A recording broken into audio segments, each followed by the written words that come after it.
কোরআন আমরা যারা প্রচার করতে আসি, কে বেজার হবে কে খুশি হবে এই দিকে তাকাতে গেলে চলবে?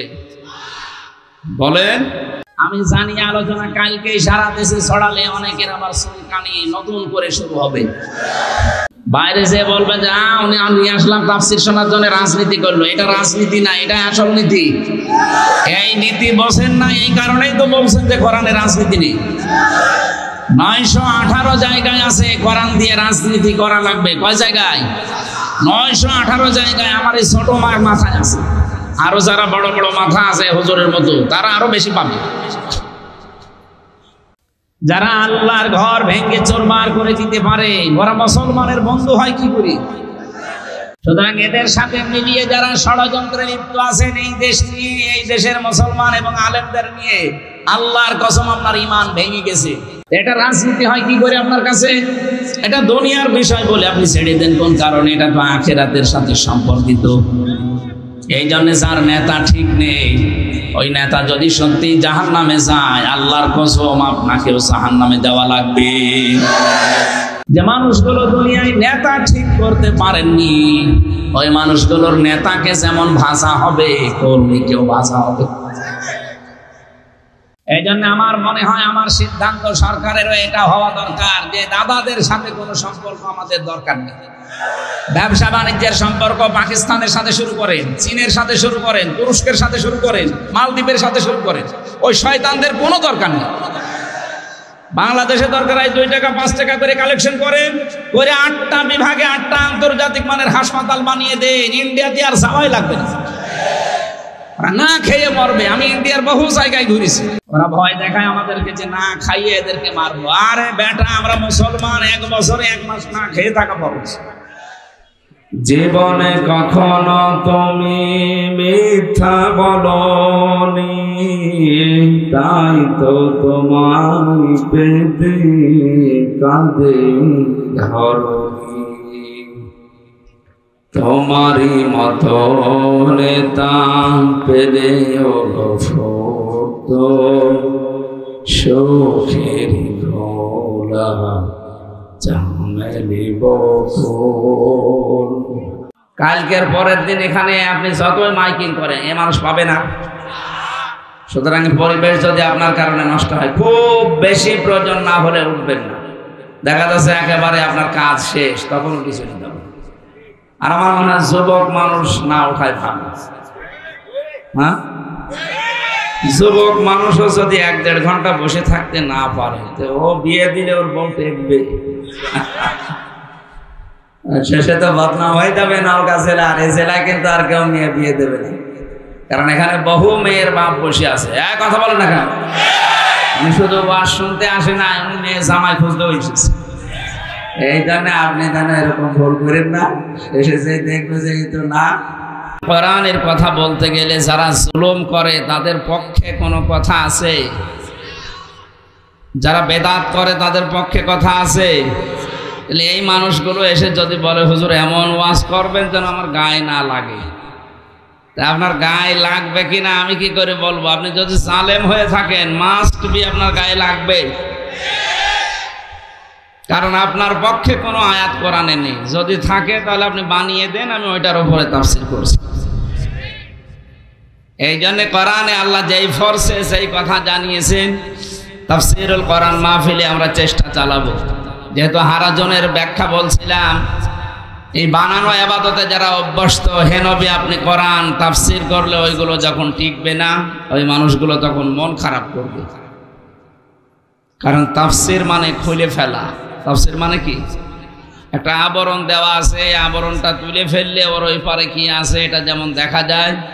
কোরআনে কারিমের সঠিক তাফসীর যদি সমাজে হয়, যারা অন্যায়কারী, যারা বেদাতকারী, যারা কুফর, শিরিক, বেদাত, জুলুমের অন্ধকার নিয়ে দুনিয়ায় আবরণ দিয়ে ঢেকে আছে, মানুষকে বুঝতে দেয় না, এই মানুষগুলোর আবরণ তখন খুলে যায়, জনগণ তখন বোঝে যে এটা জাতির সর্বনাশ। তখন আমি কি ওই মানুষের মন আর পাবো? ওরা তখন রাগ করবে। আল্লাহ এই জন্যে বলেছেন, হে নবী কোরআন প্রচার করতে গেলে আপনি কোনো দিকে তাকাবেন না। আল্লাহর এই আয়াত সামনে নিয়ে আমরা কথা বলার চেষ্টা চালাবো ইনশাআল্লাহ। জানি এই পৃথিবীতে তিনটা প্রাণী আছে, এরা আলো ভালোবাসে না, অন্ধকার ভালোবাসে, পেঁচা, বাদুড় আর চামচিকা। এ কথা শোনেননি কোনোদিন? যে পেঁচা, বাদুড়, চামচিকা এরা কি দিনের আলোতে, সূর্যের আলোতে বের হয়? রাতের আধারে বের হয়।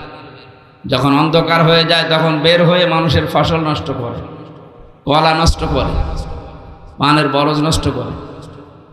অন্ধকারে যদি বের হয়ে স্থির থাকতো হয়ে যেত না, আরো জিনিসপত্র নষ্ট করে মানুষের ক্ষতি সাধন করে। তাহলে এরা দিনের আলো, সূর্যের আলো এদের ভালো লাগে না, এদের রাতের অন্ধকার ভালো লাগে। এই জন্য এদের নামও এরকম, পেঁচা, বাদুড়, চামচিকা। এর নাম যা মনে হচ্ছে চেহারা খুব সুন্দর নাকি? কেউ যদি পেঁচা একবার দেখে ও কি মনে মনে ভাববে যে আল্লাহ আমারে আর একবার দেখাও? ওর নামও সেরকম, ওর চেহারাও এরকম। কি কথা বুঝতেছে? এই জন্য এরা যেহেতু মানুষের ক্ষতি সাধন করে, যেই মানুষগুলো এই পৃথিবীতে কোরআনের আলো, দিনের আলো, ইসলামের আলো সহ্য করতে পারে না, তখন তারা জুলুমের আলো, জুলুমের অন্ধকারের পথ, শিরিকের অন্ধকারের পথ, বেদাতের অন্ধকারের পথগুলো বেছে নেয়, নিয়ে মানুষের ক্ষতি সাধন করে, মানুষের ইমানের, মানুষের আখেরাতের এবং দুনিয়ার।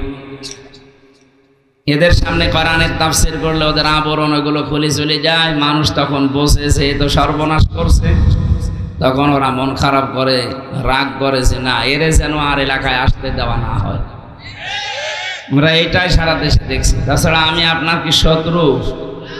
কোরআনের কথা বলতে নিয়ে এসেছেন আপনি সেই কুষ্টিয়া থেকে, আবার ডিরেকশন দেন যে আপনি এটা বলবেন, এটা বলবেন না, মানে কি? আপনি জানছেন যে হ্যাঁ এরকম কিছু আছে যেগুলো আমি ব্যবসা করে খাচ্ছি, এগুলো বন্ধ হয়ে যেতে পারে। আমার ভেতরে যে নেফাকি আছে, মুনাফিকি আছে, এটা হয়তো বন্ধ হয়ে যাবে। এ কোরআন থেকে বললে আমার সর্বনাশ হবে, এই জন্য আপনার রাগ হয়। আমরা এসেছি আল্লাহর কোরআনে কারীম প্রচার করতে, সেইভাবে প্রচার করা দরকার। আল্লাহ জানিয়েছেন ওয়ানযির বিহিল্লাযীনা ইয়াখাফুনা, আল্লাহ পাক বলেন হে নবী আপনি এই কোরআনে কারীম দিয়ে ওই মানুষগুলোকে সতর্ক করেন, আইয়ুহশারু ইলা রাব্বিহিম লাইসা লাহুম মিন দুনিহি ওয়ালিয়্যুন ওয়ালা শাফীউন লাআল্লাহুম ইয়াত্তাকুন। যেই মানুষগুলোর ভেতরে এই ভয় আছে যে কিয়ামতে আমাকে দাঁড়ানো লাগবে একজনের সামনে, তিনি কে? এই বিষয়টা যখন মানুষের ভেতরে 100% পয়দা হবে যে আমাকে কিন্তু দাঁড়ানো লাগবে আমার রবের সামনে, আইয়ুহশারু ইলা রাব্বিহিম লাইসা লাহুম মিন দুনিহি ওয়ালিয়্যুন ওয়ালা শাফীউ।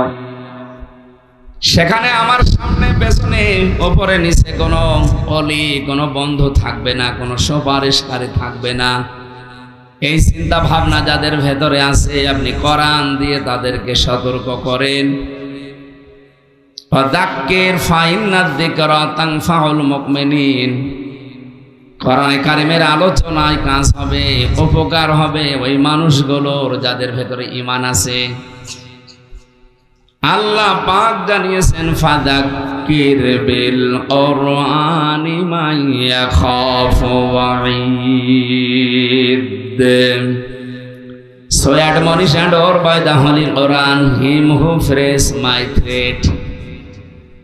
এ কোরআন দিয়ে মানুষদেরকে সতর্ক করবেন যার ভেতরে আল্লাহর ধমকের ভয় আছে, আল্লাহর থ্রেটের ভয় আছে, তার কাজ হবে।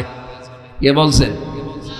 সুতরাং আজকে আমরা যারা বলতে আসি আমরা কোরআন কেন্দ্রিক যেন আলোচনা করি, তাহলে যাদের ভেতরে আল্লাহর দরবারে দাঁড়ানো এবং তার ধমকের ভয় ভেতরে আছে, যে মানুষগুলো বিশ্বাস করে যে না যখন দাঁড়ানো লাগবে তার সামনে তখন কোনো অলি, কোনো বন্ধু, কোনো সুপারিশকারী কেউ থাকবে না, এই বিশ্বাসে যারা সামনে বসবে লাআল্লাহুম ইয়াত্তাকুন, আশা করা যায় জীবন সংশোধন হয়ে যাবে, তাদের জীবন আস্তে আস্তে পরিবর্তন হবে, থেমে যাবে। যেহেতু এটা শেষ জামানা চলছে, আমরা চাই আমাদের জীবন যেন পরিবর্তন হয়ে পরিশীলিত হয়ে আল্লাহর বাগান জান্নাতের দিকে এগিয়ে যায়। বলেন আমিন। কোরআনে কারিমের 6666টা আয়াত, মাত্র একটা আয়াত পড়েছি আমরা, সূরা শুআরা 214 নম্বর আয়াত। এই আয়াতটাকে সামনে নিয়ে বিশ্বনবী মুহাম্মদুর রাসূলুল্লাহর লক্ষ লক্ষ হাদিস থেকে একটা হাদিসের টুকরা পড়েছি। এই দুইটা সামনে নিয়ে আমরা কথা বলার চেষ্টা চালাচ্ছি ইনশাআল্লাহ। কোরআনে কারিম থেকে আমরা তেলাওয়াত করে আরম্ভ করছি। আউযু বিল্লাহি মিনাশ শাইতানির রাজিম। শয়তান যেন আশপাশে না থাকে, এই জন্য জবান খুলে পড়েন। আউযু বিল্লাহি মিনাশ শাইতানির রাজিম। বিসমিল্লাহির রহমানির রহিম।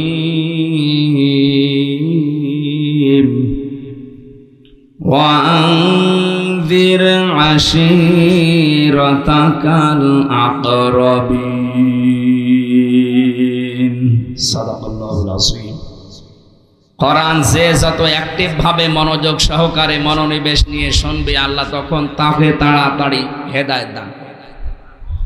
এই জন্য যেহেতু আমরা আরম্ভ করছি কোরআন দিয়ে, খুব অ্যাক্টিভ ভাবে শুনবে। বিশ্বনবী মুহাম্মদুর রাসূলুল্লাহর চাইতে এত বড় সুন্দর ব্যাখ্যা দুনিয়ায় কেউ দিতে পেরেছে? কেউ পারবে কিয়ামত পর্যন্ত? তার এক একটা কথার ওজন কত দুনিয়ার চাইতেও ওজনওয়ালা বেশি ছিল, অথচ তিনি সবচাইতে বেশি জীবনে কথা বলেছিলেন বিদায় হজের ভাষণের দিন, মাত্র 27 মিনিট। কয় মিনিট? এই 27 মিনিটের ভেতরে এত কথা ছিল, কিয়ামত পর্যন্ত মানুষ শুধু চিন্তা ভাবনা করবে, এর কোল কিনারা পাবে না। আমরা ঘন্টার পরে ঘন্টা কথা বলি, আমাদের কথার ভেতরে কোনো মাল ম্যাটারেস নেই। এদিন আমি বলিয়েই যাই, আপনি শুনিয়েই যান না, এরকম আমরা আর করতে চাই না।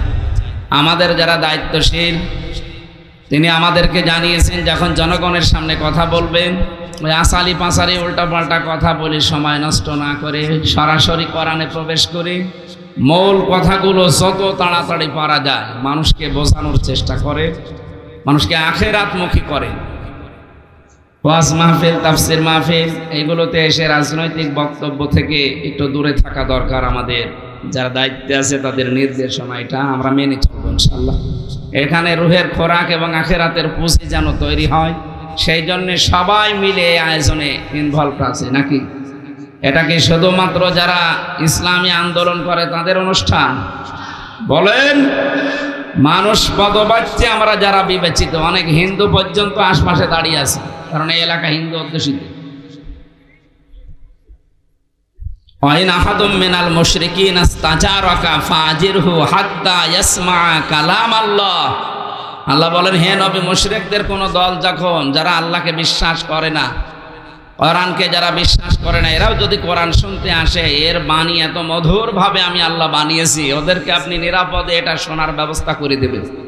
সুতরাং আশপাশে যারা শুনছেন, আপনি স্থির ভাবে আল্লাহর কোরআন শোনেন। এটা যেমন মুসলমানের জন্য, এটা অমুসলিমের জন্য। কালকে আপনারা জানেন পরিবারের 5 জন সদস্যর 4 জন এসে মুসলমান হয়ে গেল চাঁপাইনবাবগঞ্জ কানসাটে। ওর মাকেও বলেছিল, ওর মা বলেছে না, আমি এখন হব না। বাবা, 2 ছেলে 1 মেয়ে, 4 জন এসে কোরআনে কারিমের এই তাফসীর ওরা বসে বসে শুনছিল। 1 ঘন্টা 15 মিনিট কথা বলেছিলাম। এরপরে এসে বলছে, আমাদের ধর্মে আমরা আর থাকতে চাই না, শান্তির ধর্ম পৃথিবীতে একমাত্র ইসলাম, আপনি আমাদেরকে ইসলামে দীক্ষিত করান।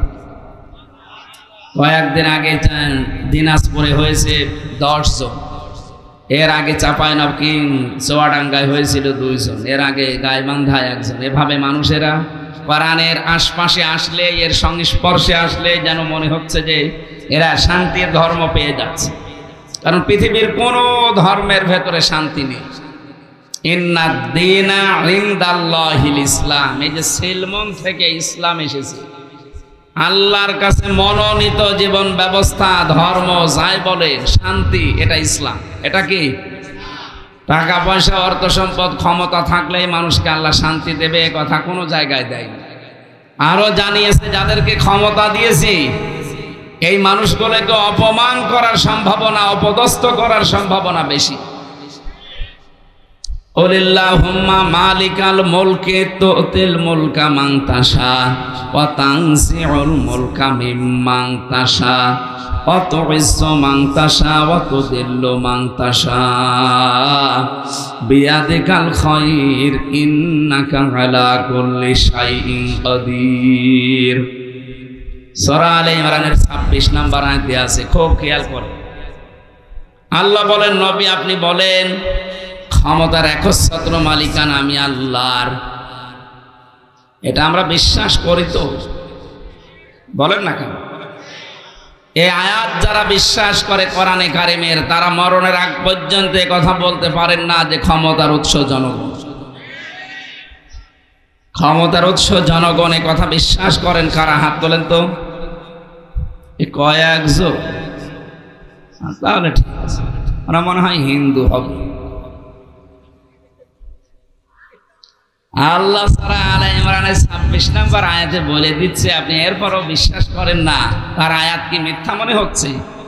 ওয়ালিল্লাহুম্মা মালিকাল মুলক, আল্লাহ বলেন আপনি বলেন যে আমি কিন্তু রাজত্বের মালিক, যাকে ইচ্ছা তাকে দেই, যাকে ইচ্ছা নামিয়ে দেই।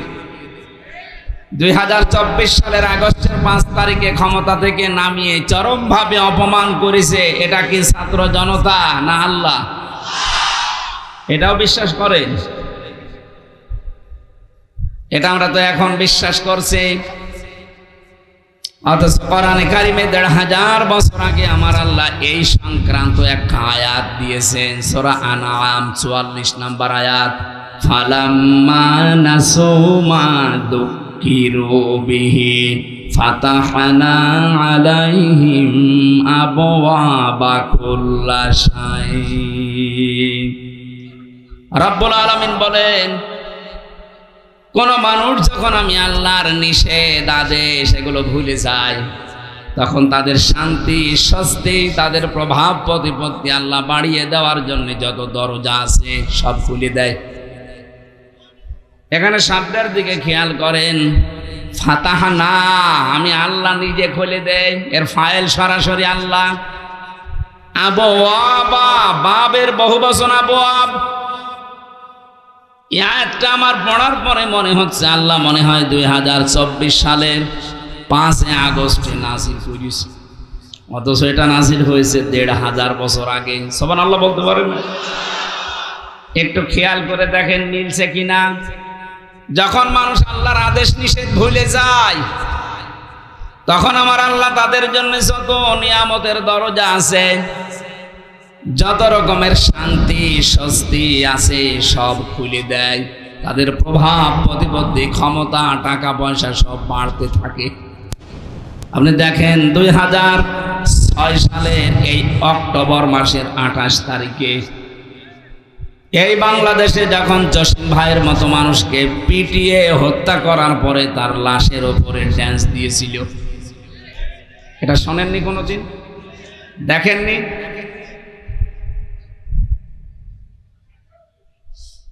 আমি একবার যাচ্ছিলাম সিরাজগঞ্জ থেকে, তখন বাসে চলতাম, ড্রাইভারের পেছনে বসে আছি। ড্রাইভার সাহেব একেবারে রাস্তার মাঝে একটা কুকুর আছে, কুকুরের গার উপর দিয়ে না দিয়ে বাম দিয়ে চালিয়ে দিল, গাড়ি একটু ঝাঁকি দিয়ে উঠেছে। জিজ্ঞাসা করলাম আপনি এমন করলেন কেন? এখনো তো অ্যাক্সিডেন্ট হয়ে যেত। তোর আপনি দেখেন না একটা মরা কুকুর পড়ে আছে, মানে তো মরা, ওরা ডবল করে মারলেই কি আর না মারলে কি ও টের পাবে? ড্রাইভার আমার দিকে ঘুরে বলছে, হুজুর আপনি কি আসলেই হুজুর? আপনি কেমন হুজুর? হ্যাঁ, আপনি দেখেন যে একটা মরা কুকুর পড়ে আছে, আমি ডবল করে মারবো, আমার বিবেক নেই? হ্যাঁ, এই কথা শোনার জন্য আমি ছিলাম। একটা মরা কুকুর আপনি ডবল করে মারতে পারলেন না, আপনার বিবেক বাধা দিল। অথচ আমাদের দেশে আশরাফুল মাখলুকাত মানুষকে সাপের মতো পিটিয়ে মারার পরেও মানুষ লাশের ওপরে ড্যান্স দিয়েছে। এদেরকে কেউ মানুষ বলতে পারেন? বলেন। আপনি নিজেই বলছেন না এই কাজ যারা করেছে 2006 সালের অক্টোবরের 28 তারিখে তারা মানুষ না। এটাকে কেউ মানুষ বলে আপনি গণ্য করেন? কে? আপনি হাত তোলেন তো। না, এরা মানুষ না।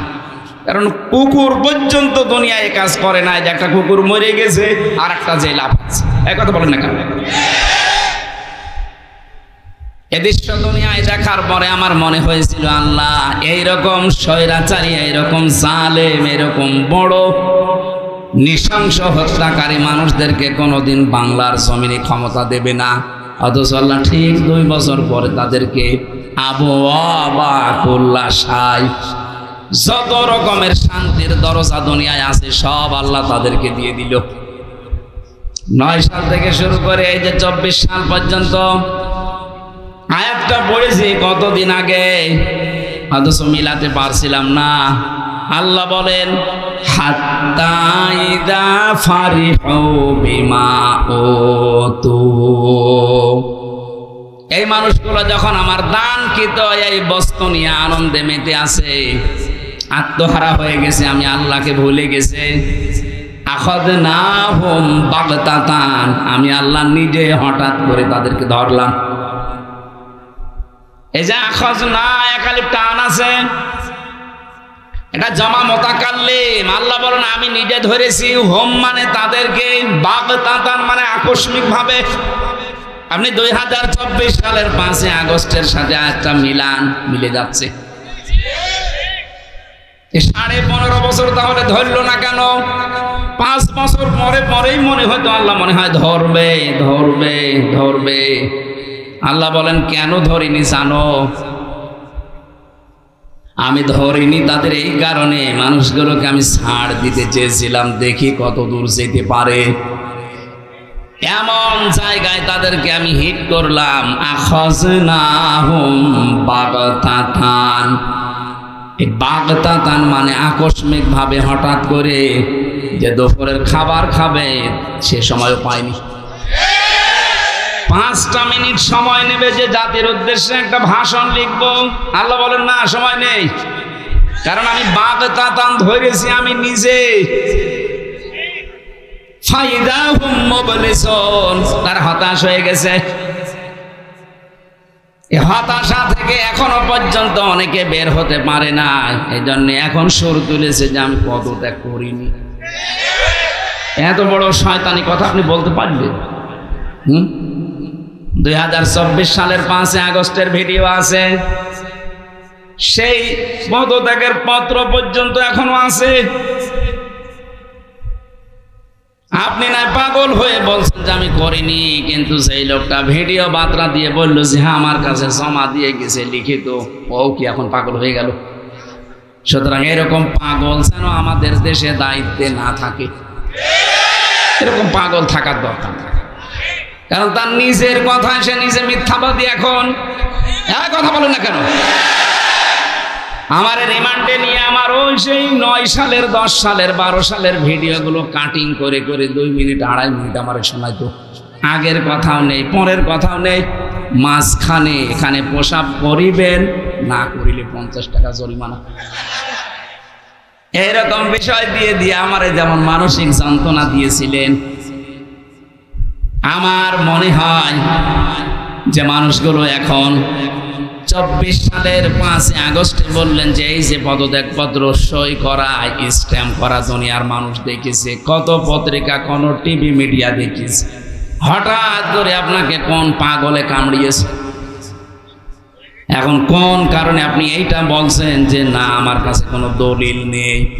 আমার মনে হয় এনাকেও ঠিক আমার মতো রিমান্ডে নিয়ে এটা দেখানোর দরকার। এই দেখে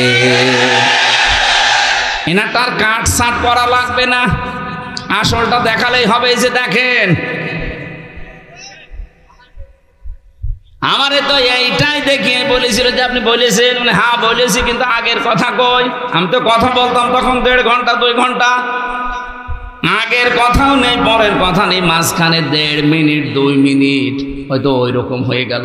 শেষে প্রসাব না লাগলেও বলে আমি করি, 50 টাকা জরিমানা দেওয়া লাগবে। আমার মনে হচ্ছে ওনাকে এখন এরকম কোন পাগলে কামড়িয়েছে। হঠাৎ করে আপনি কোথা থেকে সুর তুললেন যে আমার কাছে দলিল নেই? দলিল তো সারা দুনিয়ায় এখন আছে।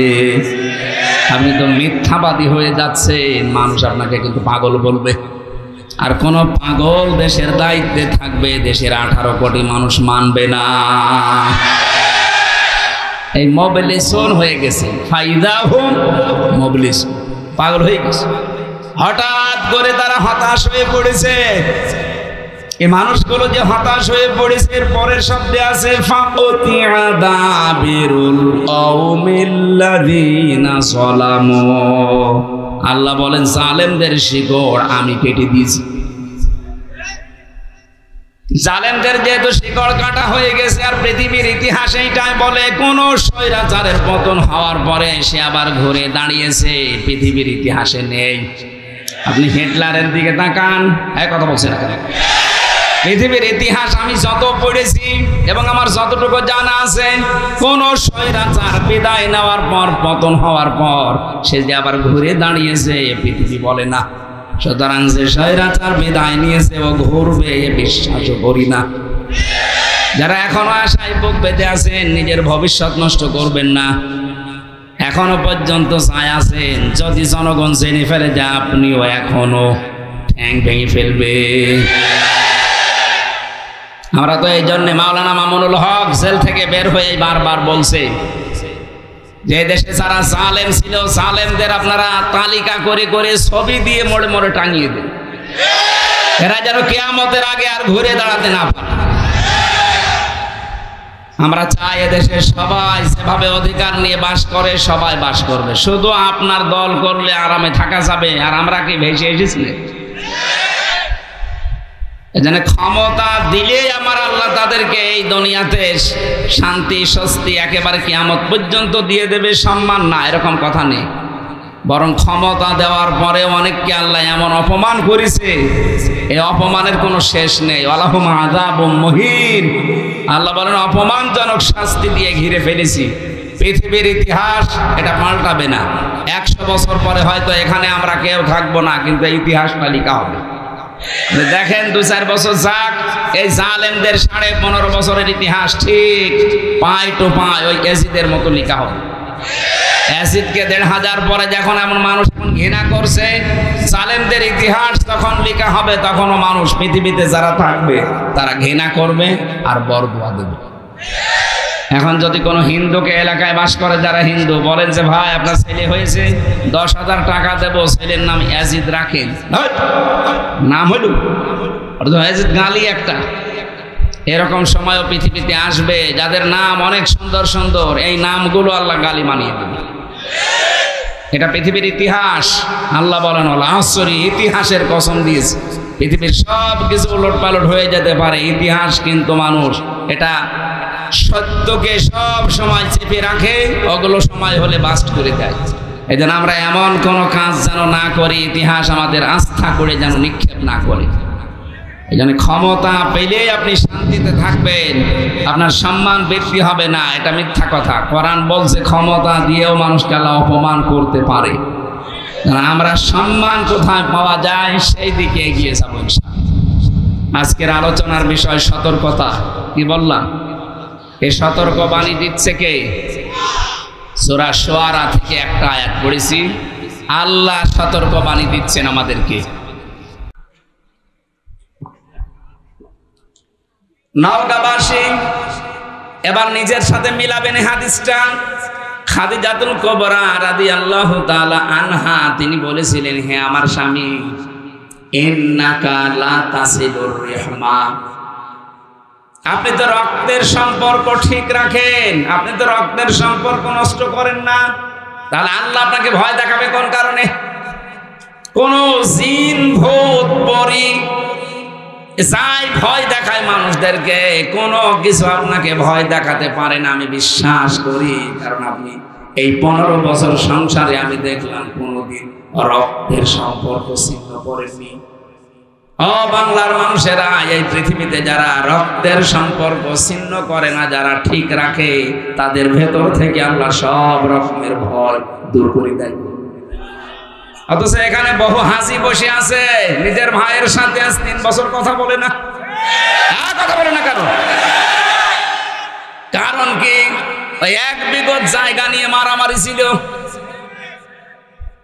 দুনিয়ার এই কোনো বিষয় নিয়ে কেউ যদি দুনিয়ার কোনো মানুষের সাথে, বিশেষ করে যাদের সাথে রক্তের সম্পর্ক আছে, এরকম কোন মানুষের সাথে যদি আপনি সম্পর্ক নষ্ট করে দেন দুনিয়ার কোন স্বার্থের কারণে, কোরআনে হাদিসে যা পাওয়া যায়, এরকম যদি 3 দিন কেটে যায়, কথাবার্তারা যদি আপনি ফিরে আসতে না পারেন, আপনি মারা গেলে বেঈমান হয়ে মরবেন, ঈমান পাবেন না। অথচ দেশে বহু মানুষ 3 দিন না 30 বছর ভাইয়ের সাথে কথা বলে না। আমি কুষ্টিয়াতে 10 সালে যে ওসি সাহেবকে পড়াতাম, যখন আমাকে গ্রেফতার করেছিল পরের বছর, উনি আমারে বলতো মাঝে মাঝে যে আমার জীবনে বড় আফসোস, আমার দুঃখ, আমার নিজের আপন ভাই আমার সাথে আজ প্রায় 7 বছর কথা বলেনি। কারণ কি? কারণটা হচ্ছে যে জমি ভাগ করার সময় মাত্র 1 বিঘত না 1 হাত জমি যেন একটু বেঁধে গিয়েছিল এই নিয়ে। অথচ এই ভাইটার জন্য ছোটবেলায় মাথার ঘাম পায়ে ফেলে কত কষ্ট করে কোলে কাঁখে পিঠে নিয়ে মানুষ করেছে। ওই কথাগুলো একটু মনে পড়ে না আপনার? আপনার স্ত্রীর কান পড়ার কারণে আপনার ভাইয়ের সাথে আপনার রক্তের সম্পর্ক আপনি নষ্ট করে ফেলেছেন। আপনি বিশ্বাস করে নিতে পারেন, বিভিন্ন ভয় আপনার মনে আল্লাহ ঢুকিয়ে দেবে। আমি কথা বোঝাতে পেরেছি? আল্লাহ যখন সব সৃষ্টি করা শেষ, তখন এই যে রেহেম বলা হয়, যেটা রক্তের সম্পর্ক, এইটা আল্লাহর কুদরতি যে মাজা আছে, এটা চেপে ধরলে ডাক দিয়ে বলেন, রব্বুল আলামিন তুমি তো সবার জন্য সব করলে, তা আমার ব্যাপারে তুমি তো কিছু বললে না, আমার ব্যাপারে কিছু বলবা তো। আল্লাহ বলেন, তোমার ব্যাপারে আমার কথা হচ্ছে, দুনিয়া যারা সম্পর্ক তোমার সাথে রাখবে আমি তাদের সাথে আছি, যারা তোমার সাথে সম্পর্ক রাখবে না আমি আল্লাহ তাদের সাথে নেই। আপনি দেখেছেন বিষয়টা কত গভীর। যারা মানুষের সাথে সম্পর্ক রাখে না, বিশেষ করে রক্তের, নিজের ফুফু, চাচা, আপন ভাই, আপন বোন, মেয়ে, এই কথা বলছে না কেন? এই মানুষগুলোর যাদের সাথে সম্পর্ক ভালো না, তাদের মনের ভেতরে বিভিন্ন ভয় ঢুকিয়ে দেবে কে? এখানে এরকম চরিত্রের মানুষ আছেন, কারা হাত তোলেন তো? কোন এলাকায় ওয়াজ দিয়েছেন আপনারা? তো সব আল্লাহর ওলি বসে আছে। আমার হয় এলাকায় আগামী বছর আর ওয়াজ দেবেন না, আগামী বছর গান দেবেন। এই ভালো মানুষের সামনে ওয়াজ করে লাভ আছে? সত্যি কি এলাকায় এই হাদিসটা মাইনে নেওয়ার মতো মানুষ নেই? রক্তের সম্পর্ক যদি সত্যি আপনার খারাপ হয়, আপনার নামাজ, আপনার রোজা, আপনার হজ করা সব মাঠে মারা যাবে, কিচ্ছু হবে। কারণ আল্লাহ বলেন আমি সম্পর্ক কাট করে দেবো ওর সাথে। তা আপনি কার কাছে সওয়াব পাঠাবেন বলেন? আমি সহ যারা আছে, এটা আজকে থেকে মেনে নেওয়া যাবে না। আমার একটা বোন, আমার তো ভাই নেই, আমার ফুফু আছে কয়েকটা, চাচা আছে কয়েকটা।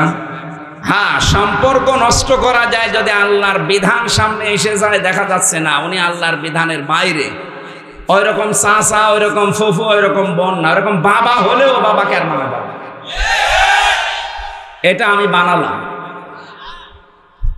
কোরআনে কারিমের ভেতরে আল্লাহ জানিয়েছেন, ইয়া আইয়ুহাল্লাযীনা আমানু লা তাত্তাখিযু আবাআকুম ওয়া ইখওয়ানাকুম আউলিয়া ইন ইসতাহাব্বুল কুফরা আলাল ঈমান ওয়া মান ইয়াতাওয়াল্লাহুম মিনকুম ফাউলাইকা হুমুজ যালিমুন। বলেন আল্লাহু আকবার। এটা আছে সূরা তাওবা 33 নম্বর আয়াতে। আল্লাহ পাক বলেন, হে যারা ঈমানের দাবি করো তাদেরকে বলছি, খুব ভালোবেসে আল্লাহ ডাক দিয়েছেন, ইয়া আইয়ুহাল্লাযীনা আমানু। আয়াতের তাফসীরে পড়েছি ফি সিলালিল কোরআন। মুফাসসির বলেন, আল্লাহ যখন কোনো ঈমানদার মানুষকে ডাক দেন তখন কিন্তু এমনিতে এরকম না, তার নিজের কুদরতি হাত এভাবে উঁচা করে ডাকেন, ইয়া আইয়ুহাল্লাযীনা আমানু।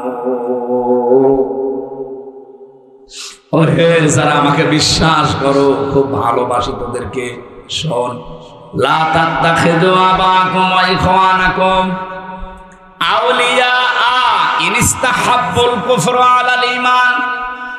ঈমানের উপরে যদি কুফরিকে, তোর ভাই, তোর বাবা, এরা যদি, তোর বন্ধু বান্ধব, এরা যদি ঈমানের উপরে কোনো কুফরিকে স্থান দিয়ে ফেলে, ভালোবাসে, ওই মানুষগুলোকে গ্রহণ করা যাবে না, তাদের সাথে সম্পর্ক রাখা যাবে না।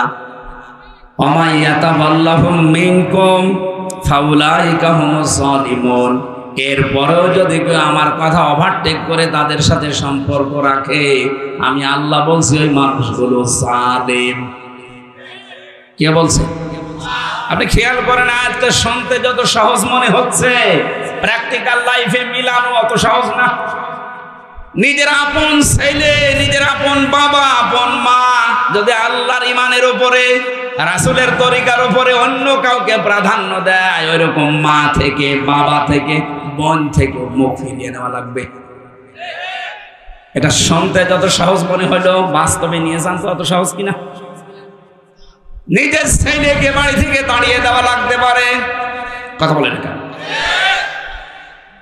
সাহাবায়ে কেরামে আয়াত শোনার পরে তাদের ঈমান এমন পর্যায়ে পৌঁছিয়েছে, আল্লাহর সাহায্য তারা পদে পদে এমনিতে পায়নি, এই কারণে পেয়েছে। হযরতে আবু বকরের সন্তান এসে ডাক দিয়ে বলেছে, বাবা, ময়দানে যুদ্ধে আমি কিন্তু তোমাকে দেখতে পেয়েছিলাম, কিন্তু তুমি আমার বাবা, এজন্য আমি কিছু বলিনি, তোমাকে আমি ছেড়ে দিয়েছি। একবার, দুইবার না, তিনবার তোমাকে আমি দেখতে পেয়েছি যুদ্ধের ওই ময়দানে। আমি কিন্তু তোমাকে মেরে ফেলতে পারতাম, কিন্তু তুমি আমাকে জন্ম দিয়েছো আমার বাবা, এই জন্য, এই কারণে আমি আর কিছু বলিনি। হযরত আবু বকর ক্ষেপে উঠলেন। তিনি কণ্ঠ গরম করে ডাক দিয়ে বলেন, সন্তান, তিনবার আমাকে পাওয়ার পরে তুমি কিছুই বলনি, ছাড় দিয়েছো। আল্লাহর নামে কসম করে বলছি, ওই ময়দানে যদি আমি একবারও তোমারে দেখতে পেতাম, আমারে তরবারি থেকে তোমারে কেউ বাঁচাতে পারতো না। এই আয়াতটা তারা কিভাবে মেনেছে দেখেন তো, নিজের ছেলে পর্যন্ত ছাড় দেয়নি। ইয়া আইয়ুহাল্লাযীনা আমানু ইন্না মিন আজওয়াজিকুম ওয়া আওলাদিকুম আদুওয়াল লাকুম ফাহযারুহুম। সূরা তাগাবুনের আয়াতের ভেতরে আল্লাহ জানিয়েছেন, ঈমানদারেরা, তোমাদের সন্তানাদি, তোমাদের স্ত্রী, তোমাদের সম্পদ, এগুলো কিন্তু মাঝে মাঝে তোমাদের শত্রু হয়ে দাঁড়াবে, সুতরাং তাদের থেকে সতর্ক থাকবা। কে বলছেন? এই আয়াতটা আমি রিমান্ডে এক পুলিশ পেয়েছিলাম, পুলিশ অফিসার এএসআই, এক হিন্দু। এ বেটা আমারে যখন রাতের বেলা পাহারা দিচ্ছিল, এই আয়াতটা আমারে শুনিয়েছে। রাত 12টার পরে উনি আসলেন, আমাকে ডাক দিয়ে বলছেন, হুজুর, আপনি আলেম মানুষ, আপনার নাম আমি শুনেছি, ওর বাড়ি রাজবাড়িতে। আমার বলছে, একটা আয়াত পড়ি, আপনি দেখেন তো কোনটা। আমি তো হাফেজ, আমার সব আয়াতে মুখস্থ আছে। দেখলাম সূরা তাগাবুনের এই আয়াতটা আমারে পড়ে শোনালো, তেলাওয়াত ভালো। কিভাবে কি? আমারে বলছে, আমি মিশনে ছিলাম, মিশনে যাবার পর একটা মুসলিম দেশে গিয়েছিলাম, যে এক হোটেল খাবার খেতে যেতাম, ওই হোটেলের যিনি মালিক, ওর ছেলেকে বয় বানিয়েছে, হোটেল বয়। আমি খাবার খেতে গেলে উনি হোটেলের যে চেয়ারে বসে আছে, টাকা গুনতেছে, অথচ ছেলেটাকে বলে পানি দে, খাবার নিয়ে আয়। একদিন, 2 দিন, 3 দিন, এভাবে 2টা বছর আমি ছিলাম। তাদের ভাষা আমি আয়ত্ত করে ফেলেছি। ওনারা জিজ্ঞাসা করলাম, একদিন যে ছেলেটা শুনলাম যে আপনার নিজের, আপনি কি করে রেখেছেন? আপনি এত ধনী মানুষ, হোটেলের মালিক, আর ছেলেকে বানিয়েছেন হোটেলের বয়, আমরা কি বুদ্ধি শুদ্ধি নেই? উনি জিজ্ঞাসা করছেন যে আপনার বাড়ি কোথায়? বলে, যে তুমি বাংলাদেশ, আমি বাংলাদেশ থেকে এসেছি। তখন ওনার ভাষা দিয়ে ওনারা জানিয়েছে যে আপনি বাংলাদেশের মানুষ। সারা পৃথিবীতে, বিশেষ করে আপনাদের এই অঞ্চলটা, বাংলাদেশ, ভারত, পাকিস্তানের মানুষের ইসলাম মানা আর আমাদের এই মধ্যপ্রাচ্যের মানুষের ইসলাম মানা এক না। আমরা কোরআনকে অন্য কায়দায় বুঝি। উনি আমরা বলছিলেন, হুজুর, যে তারা কোরআন যেভাবে বোঝে, আমাদের বাংলাদেশে, ভারতে, পাকিস্তানে মানুষ কিন্তু ওইভাবে মেনে নিতে পারে না। ওনার কাছ থেকে আমি ওই দিন ওইটা বাস্তবে মিলিয়েছিলাম। তাই তো দোকানদার তাকে বলতে চেয়েছে যে বিদেশি, আমরা কোরআনে কারিমের সূরা তাগাবুনের আয়াতটা আমাকে যখন উনি শুনিয়েছে ওই দিন থেকে আমি মুখস্থ করে নিয়েছিলাম, যদিও বাংলায় মুখস্থ করেছে কিন্তু শুদ্ধ আছে আয়াতটা। আমারে ডাক দিয়ে বলছে, দেখেন এই ছেলেটা হওয়ার পরে আমার 4টা দায়িত্ব ছিল। 1 নম্বরের একটা সুন্দর নাম রাখা, অর্থবোধক। এখানে অনেক বাবা আছে, আমি যেহেতু ঘটনাটা নিয়ে আনলাম কয়েক মিনিটে বলার জন্য, কয়েকটা শিক্ষা দিতে চাই। শুধু জন্ম দিয়ে ছেড়ে দিলেই বাবা হওয়া যায় না, তার একটা প্রথম দায়িত্ব অর্থবোধক নাম রাখা লাগে। এখানে অনেক বাবা এমন আছে ছেলের নাম যা রেখেছে ও নিজে উচ্চারণ করতে পারবে না। আমার কুষ্টিয়ায় সেই দিন দেখলাম একজন দোকানের নাম লিখেছে মিহাদ স্টোর। ওনারে বললাম, ভাই কি এটা? বলছে আমার ছেলের নাম মিহাদ। মিহাদ মানে? বলছে আমি কোরআন শরীফে পেয়েছি বিসাল মিহাদ। আরে বেটা, এটার নাম হচ্ছে জাহান্নামের সর্বনিম্ন। বলছে না, আমি কোরআন পড়তে গিয়ে পেয়েছি। আমি একটা হাদিস বলছি, এবার যারা বাবা আছেন মোবাইল থাকলে তুলে নেবেন অথবা কলম থাকলে লিখে নেবেন। আমি হাদিসটা বলছি, সন্তান জন্ম দিলে আপনাকে 11টা দায়িত্ব পালন করা লাগবে। কয়টা? যদি পালন না করেন কিয়ামতে আপনি আসামি হবেন আল্লাহর দরবারে। 1 নম্বরে তার কানে আজান দেওয়া লাগবে, ডান কানে আজান, বাম কানে একামত। অথচ এটা আজ বিভিন্ন হাসপাতালে বাচ্চা হওয়ার কারণে ক্লিনিকে এই সিস্টেমগুলো আমরা অনেকে তুলে দিয়েছি। এখানে আজান একামতের কোনো চেষ্টা হয় না, কোনো সিস্টেমও নেই। বের হওয়ার পরে শুধু টাকা নিয়ে দৌড়াদৌড়ি হয়, আমার বকশিস দেব। এই সিস্টেমটা নবীজি কেন দিয়েছেন জানেন? কারণ ও একটা আলাদা জগতে ছিল, ওখান থেকে নতুন একটা জগতে আসার পরে ওর কানের ভেতরে আওয়াজটা দেওয়া হচ্ছে, এখানে কিন্তু সব চাইতে বড় আল্লাহ। প্রথমে যদি তাকে আওয়াজ দিয়ে দুনিয়াতে বের করা হয় আল্লাহু আকবার, ও জীবনে কোনদিন আল্লাহর চাইতে অন্য কাউকে আর বড় মনে করবে না। আমাদের কানে অনেকের মনে হয় আওয়াজ পৌঁছায়নি। সিস্টেমটা চালু করে রাখবেন। 2 নম্বর তার একটা অর্থবোধক নাম রাখা। 3 নম্বরে তার আকিকা দেওয়া। সমর্থ থাকলে এটা যদি 7 দিনে সুন্নাত দিতে পারেন তাহলে বিপদ আপদ আল্লাহ দূর করে দেবে। আগত যে বিপদ আসতেছে এগুলো আল্লাহ দূর করবে। 4 নম্বরে তাকে কোরআন শেখানো। 5 নম্বরে 10 বছর হলে তাকে নামাজের আদেশ দেওয়া।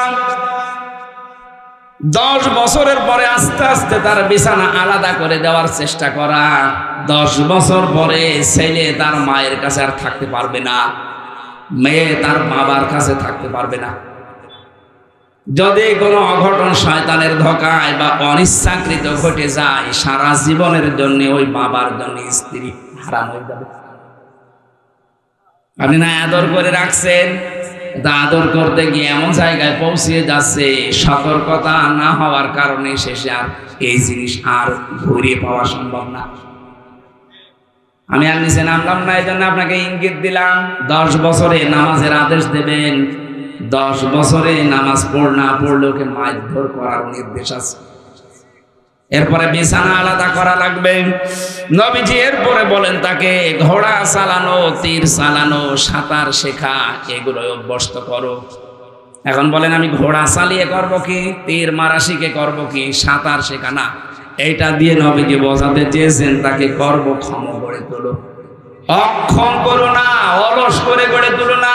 হঠাৎ করে যদি কোনো অঘটন ঘটে যায় যে তুমি বিদায় নিলে, তোমার বউ মারা গেল, এই ছেলেটা যেন দুনিয়ার এই জমিনে অন্তত চেষ্টা, সাধনা, কর্ম, পরিশ্রম করার মাধ্যমে টিকে থাকতে পারে। কথা বোঝাতে পেরেছি? তাকে ঘোড়া চালানো শেখানো লাগবে, এটা না। ঘোড়া যেহেতু দ্রুত যায়, তীর যেহেতু দ্রুত যায়, সাঁতার যেহেতু কষ্টের কাজ, তাহলে দুনিয়ায় টিকে থাকার জন্য এরকম কোন কাজে আপনি তাকে লাগান, তাকে অভ্যস্ত করান। এই দুনিয়াতে এখন টিকে থাকতে গেলে আধুনিক বিজ্ঞান জানা লাগবে, কম্পিউটার জানা লাগবে। আপনি তাকে কম্পিউটারের ট্রেনিং দিয়ে দিন 6 মাস 1 বছরের। কথা বুঝতেছে? আপনার এই ছেলেকে মেয়েটাকে পর্দার সহিত ছেলেকে যদি 6 মাস বা 1 বছরের ট্রেনিং দিয়ে তাকে একটা কর্মসংস্থান আস্তে আস্তে তৈরি করতে পারেন, সুন্নাত আদায় হবে। 2 নম্বরে আপনার ওই টাকাগুলো আল্লাহর রাস্তায় সাদকা দেওয়া সওয়াব হবে। নিজের কাজ নিজে করছেন, নিজের উপকার, তারপরও সাদকা করার সওয়াব পেয়ে যাচ্ছেন। সুবহানাল্লাহ বলতে পারেন না? এরপরে বেশি তাকে একটা বিয়ে দেওয়ার সময় 4টা জিনিস সবচাইতে বেশি দেখতে হবে। এরপরে বেশি তার সম্পদ বন্টন করা। এখানে কত আল্লাহর ওলি বসে আছে, মেয়ের নামে সম্পদগুলো ছেলের নামে লিখে দিয়ে মেয়ের জন্য দোয়া করে দেয়। এই জন্য পেছনে বসে আছে একজন, উনি হজে মানুষ নিয়ে যায়, লাইমস্টোনের মালিক। কত হাসি আমার সাথে 16 সালে ছিল। ছেলের নামে ভালো ভালো সম্পদ গুলো সব লিখে দিয়েছে, আর মেয়েকে আসার সময় বলছে, মা তোর জন্য আমি দোয়া করে দেব। এটা একটা নির্ভেজাল শয়তান। আরে বেটা তুই তো দোয়া করবি, ওকে ফাঁকি দিচ্ছি কেন? আগে ওর জমি ফেরত দে, এরপরে দোয়া কর। কারণ জমি ফেরত দেওয়া লাগবে, নির্দেশ হামজার। বলেন কার? এরপরে পেয়েছে তাকে একটা কর্মসংস্থান তৈরি করে দেওয়া। এই লোকটা বলছিল, ও বিদেশি, আমার এই সন্তানটা হওয়ার পরে আমি তাকে সুন্দর একটা অর্থবোধক নাম রেখে দিয়েছি, আব্দুর রহমান। কারণ পৃথিবীতে 2টা নাম আল্লাহর কাছে প্রিয়, একটা আব্দুল্লাহ আর একটা আব্দুর রহমান। নাম রেখে শেষ করে ওকে আমি দিন শেখানোর জন্য চেষ্টা চালিয়েছিলাম, কিন্তু দুষ্টু আর পড়ে নাই। যতটুকু জানা দরকার ততটুকু জেনে আর বড় ডিগ্রি নিতে পারে নাই। 3 নম্বরে আমি ওর একটা বিয়ে দিয়েছি সৎ পাত্রী দেখে।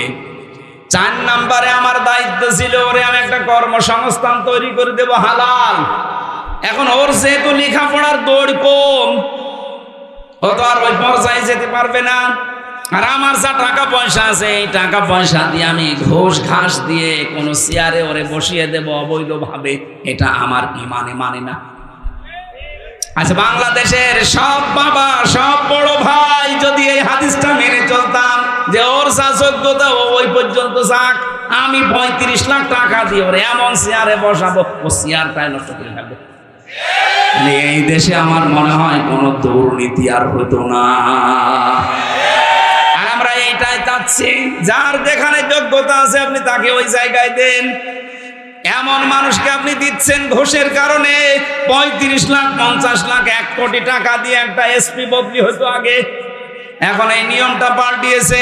আমরা চাই কিয়ামতের আগে এই নিয়ম যেন ঘুরে না আসে। একটা থানার ওসি, আমার কুষ্টিয়ার সদর থানা, মডেল থানা, আর ওদিকে সিলেটের বিশ্বনাথ থানা, এই 2টা থানায় বাংলাদেশের সবচাইতে বেশি ক্রাইম হয়। এই 2টা থানায় নাকি সন্তান 15.5 বছরে ওসি আর টিএনও এগুলো যদি বদলি হতে কমপক্ষে 22 থেকে 35 লাখ টাকা আল্লাহর ওলিদেরকে দেওয়া লাগবে। এ যদি 35 লাখ টাকা দিয়ে আসে, তো ওই টাকাগুলো উপায় করা লাগবে না? কথা বলে না কেন? আর উপায় করতে হলো 10 বছর যদি ওই থানায় ওসি থাকে, জীবন ওই টাকা তুলতে পারবে না বেতন দিয়ে, শেষে অবৈধ পথে পা বাড়ানো লাগে। আমি ওই 10 সালে যে ওসি সাহেবকে পড়াতাম, ওই সময় ওই দিন পড়াচ্ছিলাম ঘুষের আয়াত, লা তাকুলু আমওয়ালাকুম বাইনাকুম বিল বাতিল। হঠাৎ করে দেখে একজন 10 লক্ষ টাকার বান্ডিল নিয়ে এসেছে, ওনারে দিয়ে বলছে, স্যার আমার এটা নেন আর ওই মালটা ছেড়ে দিন। আমার দিকে তাকিয়ে বলছে, হুজুর নেবেন মানে? আপনার আমি পড়ালাম কি? আজকেই তো পড়ালাম ঘুষের আয়াতে, যে কিছুক্ষণ আগে আপনি পড়লেন। আমার বলছে, হুজুর এটা ঘুষ না, এটা হাদিয়া। বললাম, স্যার কি হয়েছে বলেন তো? 1 কোটি টাকার হিরোইন ধরা পড়েছে। এখন ওইটা যদি 10 লাখ টাকা দিয়ে ছাড়াতে পারে, কত লাভ হবে? 90 লাখ ওর লাভ হয়ে যাবে। আমি বললাম, এ হাদিয়া কি সরকার আপনাকে এই 15.5 বছর দিচ্ছে না? ওই সময় 10 সাল ছিল কেবল, ওই এসেছিল 1 বছর। তা আপনাকে তো বছরে বছরে মাসে মাসে সরকারে হাদিয়া দেয়। বলেন তো ওনার যে হাদিয়া, ওই হাদিয়া নিয়ে যদি কুষ্টিয়ার সদর থানায় মডেল থানায় টিকে থাকা লাগে, 2 বছরের জন্য হয়তো উনি এসেছে, 2 বছর না 10 বছর চাকরি করলো ওই টাকা উঠবে না। আর এরকম হাদিয়া যদি মাসে 2-3টা হয়, বেতন এমনি উঠে যাবে। আমরা চাই এটা যেন ফিরে না আসে। আমিরে জামাত ডক্টর শফিকুর রহমান ঘোষণা দিয়েছেন, এই দেশে এমন পরিবেশ আমরা কায়েম করতে চাই, ঘুষ চাইলে হাত ভেঙে দেওয়া হবে। হ্যাঁ, এটা আমরা চাই না।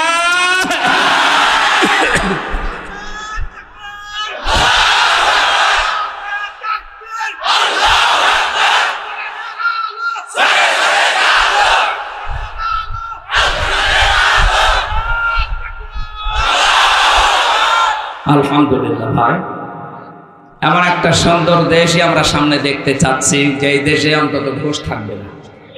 এটা যে কত বড় মারাত্মক কাজ। আমি ধরা পড়ার পরে আমার বাবার কাছ থেকে বলছে 10 লাখ টাকা দেন।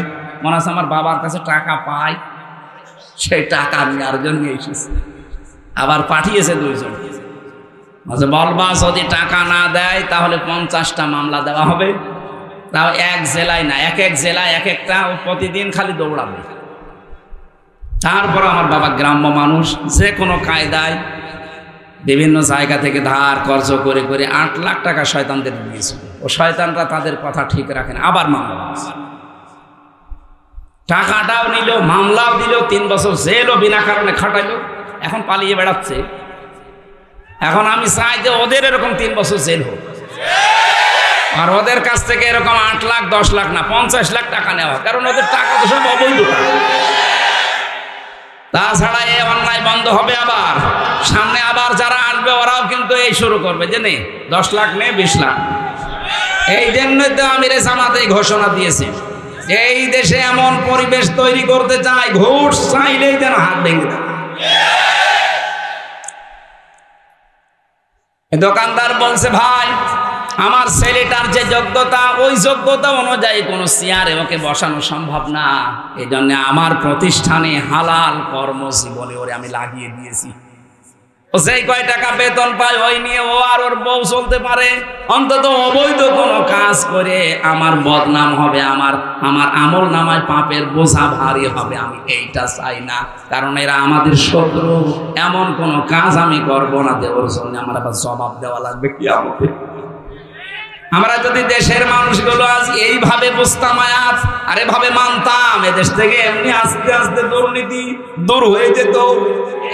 কার জন্য আপনি এই করে যাচ্ছেন? কোরআনে কারীম বারবার সতর্ক করছে, আমাল হায়াতুদ দুনিয়া ইল্লা মাতাউল গুরুর।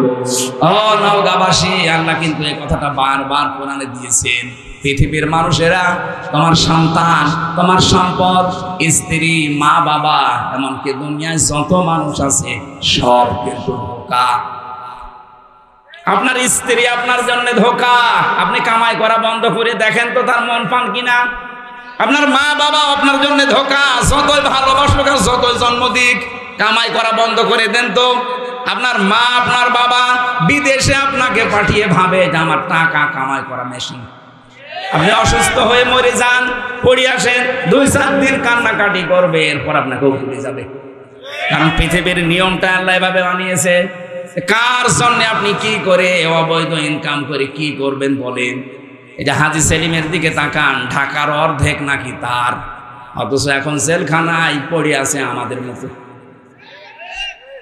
সেদিন আমার মামলার হাজিরা ছিল, এসেছিল কোর্টে, শিশুর মতো হাউমাউ করে কাঁদছে, তো কথা বলতে পারে না, নৌকা বলতে গেলে হৌকা বলে ফেলে, কথা ভালো বলতে পারে না, জড়িয়ে যায়। অথচ ঢাকার অর্ধেক শেষ, বৈধ হোক অবৈধ হোক ও সব করে নিয়েছে। কি হয়ে গেল এখন? তার যে সন্তানাদি 2টাই মাতাল, 2টাই আজে বাজে জিনিস খায়। চরিত্র বলতে কি আছে কিনা আল্লাহ জানে। তার ওই যে চরিত্র, এখন যদি যে মামলাগুলো দেখতে পাচ্ছি, গত মার্ডার মামলার আসামি সে, যদি ফাঁসি হয়ে যায় তো গেল, আর যদি জেল হয় যাবজ্জীবন 30 বছর জেল খাটা লাগবে। কি হইল তার সম্পদ? তার যে প্রভাব প্রতিপত্তি, পুরান ঢাকার সবই তার। কি হয়েছে? কিচ্ছু হয়নি। আপনার ওই কষ্ট কি আপনার বউ, আপনার ওই ছেলে, ওই মেয়ে যে ভাগ নেবে? জেলখানায় একদিন তারা জেল খেটে বলবে যে আমি একদিন খেটে দিচ্ছি, দিলেও তো সরকার মানবে না। কথা বলে না কেন? এই জন্য কার জন্য আমরা কি করবো? কখনো ভুল পথে আর যেন আমরা আমাদের জীবনটা নষ্ট না করি। আমি সহ যারা আছি আমরা যেন এই কাজে আর ইনভলভ না হই।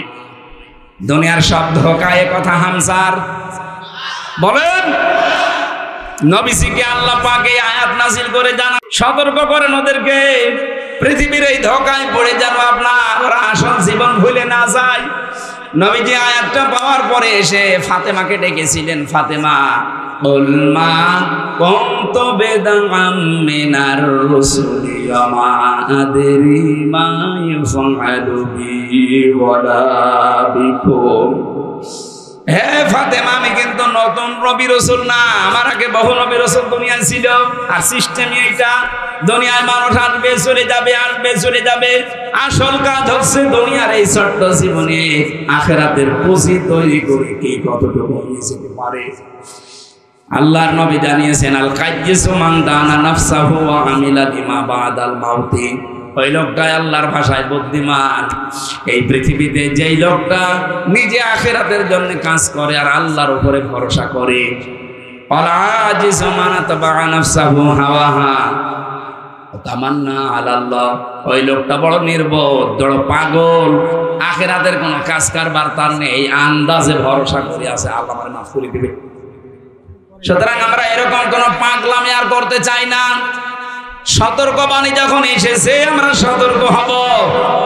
অন্তত এই হিন্দু অফিসার যেটা বোঝাতে চেয়েছিল, আমি ওই দিন অন্তত বুঝে ফেলেছি যে পৃথিবীর সব ধোঁকা। 3টা বছর আমি জেল খাটলাম, আমার মা বাবা, আমার স্ত্রী, সন্তান আদি কেউ আমার এই কষ্টের ভাগ নেয়নি। বাইরে থাকছে কি হয়তো তারা কান্নাকাটি করেছে এতটুকুই, কিন্তু আমার উপর যে ঝড় বয়ে গেছে ফাঁসির কন্টেম সেলের ভেতরে, রিমান্ডে আমার 11 ঘন্টা টাঙিয়েছে। এই যে কষ্টগুলো কেউ নেয়নি। আর যে খাবার দিত, কুকুরেও খাবে না, পচা ছোলা দিত সকালে, দুপুর বেলা খাবার দিয়েছে, মনে হচ্ছে কেউ মাখিয়ে দিয়েছে, খেলে খান, না খেলে ওইভাবে থাকেন।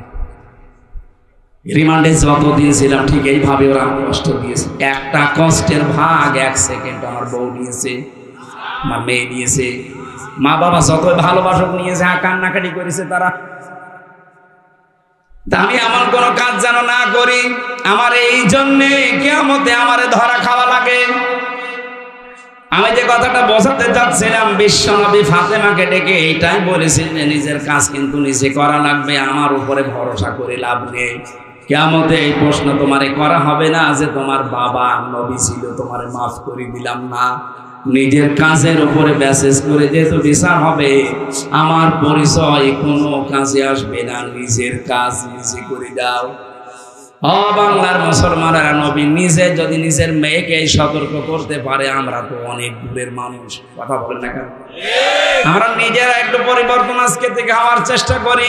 আরে ভাই, এখানে 100 বছর পরে কেউ থাকবেন না, নতুন মানুষ আসবে এখানে, এ জমিন আবার নতুন করে চাষ হবে, আর আমরা সবাই মাটির নিচে।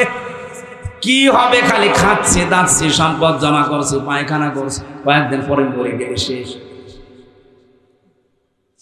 নবীজির স্ত্রী খাদিজাতুল কুবরা 2 নম্বরে বলেছিলেন, স্বামী আপনি ভয় পাবেন না, কারণ আপনি তাকসিবুল কাল্লা, এদিকে তাকান, এই শব্দটা গুরুত্বপূর্ণ। তাকসিবুল কাল্লা, আপনি তো মানুষের বোঝা বহন করেন, সে ঋণের বোঝা হোক, কষ্টের বোঝা হোক, কর্মের বোঝা হোক, মানুষের বোঝা আপনি বহন করে হালকা করে দেন, এই জন্য আপনার ভয় নেই।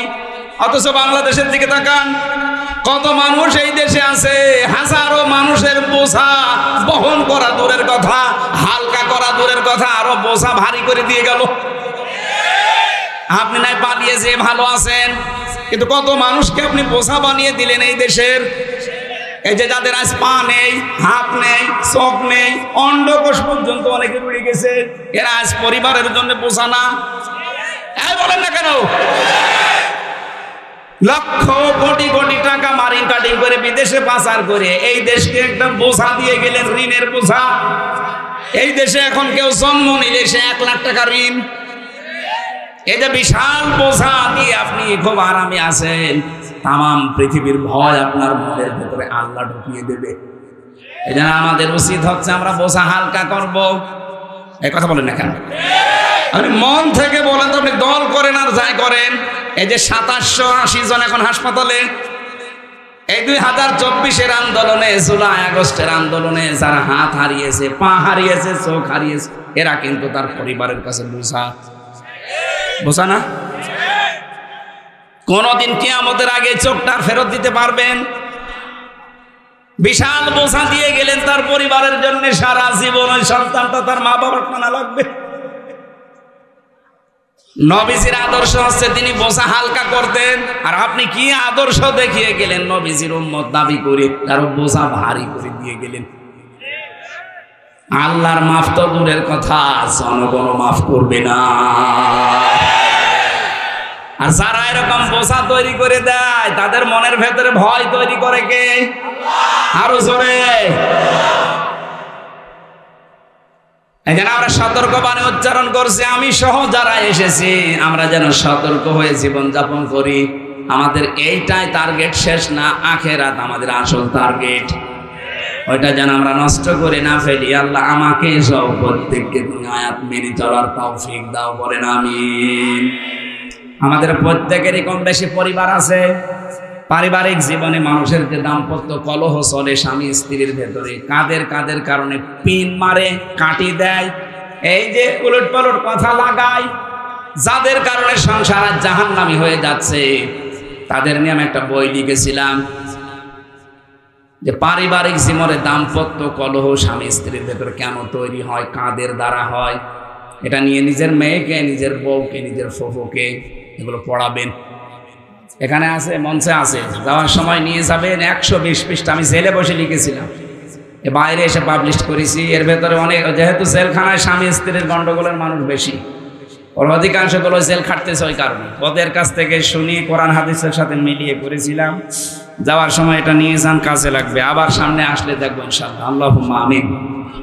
লা ইলাহা ইল্লা আনতা সুবহানাকা ইন্নী কুনতু মিনাজ জালিমিন। রব্বুল আলামিন অসুস্থ শরীর নিয়ে 1 ঘন্টা 20 মিনিটের মতো আমি কথা বলেছি। যতটুকুই কথা বললাম আল্লাহ তুমি মাফ করে দাও। কথায় যদি ভুল ত্রুটি হয়ে থাকে তোমার বান্দা বান্দীদের স্মৃতি থেকে মুছে দাও। আগামীতে এই মাহফিলটা কোরআনের জন্য বিশাল আকারে কবুল করে নাও। তোমার যে বান্দা বান্দীগুলো কোরআনের মাহফিলের আয়োজনে ইনভলভ আছে, রব্বুল আলামিন যারা চেষ্টা সাধনা করে সময় দিয়ে অর্থ দিয়ে এই জান্নাতের বাগান সাজিয়েছে, এদের মা বাবা আত্মীয় স্বজনকে কবরে জান্নাত দিয়ে দাও। মা বোনেরা যারা এসেছে আল্লাহ তাআলা স্বামী সোহাগিনী বানাও, সংসারে তুমি শান্তি দান করো। আমি সহ যারা এসেছি আল্লাহ আমাদেরকে শেফায়ে কামিলা জেলা দান করো। আগামীকাল এখানে অনুষ্ঠান হবে, শ্রদ্ধাভাজন বড় ভাই মাওলানা তারেক মনোয়ার আসবে। আল্লাহ তার মুখ থেকে সুন্দর কথাগুলো তুমি বের করে দিও। এলাকায় যত মানুষ আছে ভ্রাতৃত্ববোধ আরো বৃদ্ধি করে দাও। আল্লাহ তাআলা সব ধর্মের মানুষগুলো যেন ঐক্যবদ্ধ হয়ে আমরা দেশে বাস করতে পারি সুযোগ দাও। জালেমদেরকে বিদায় দিয়েছো, জালেমদেরকে আর কিয়ামতের আগে দেশের চেয়ারে তুমি বসিও না। বারাকাল্লাহু লানা ওয়া লাকুম ফিল কুরআনিল আযীম। যখনই মরণ চলে আসবে, জীবনের শেষ কথা যেন এটা হয়, লা ইলাহা ইল্লাল্লাহু মুহাম্মাদুর রাসূলুল্লাহ। খ্যাতনামা ইসলামিক স্কলারদের বক্তব্য শুনতে আমাদের সঙ্গেই থাকুন। নিয়মিত আপডেট পেতে সাবস্ক্রাইব করে বেল বাটনে প্রেস করুন। Rosary 24. Enjoy the Holy Quran.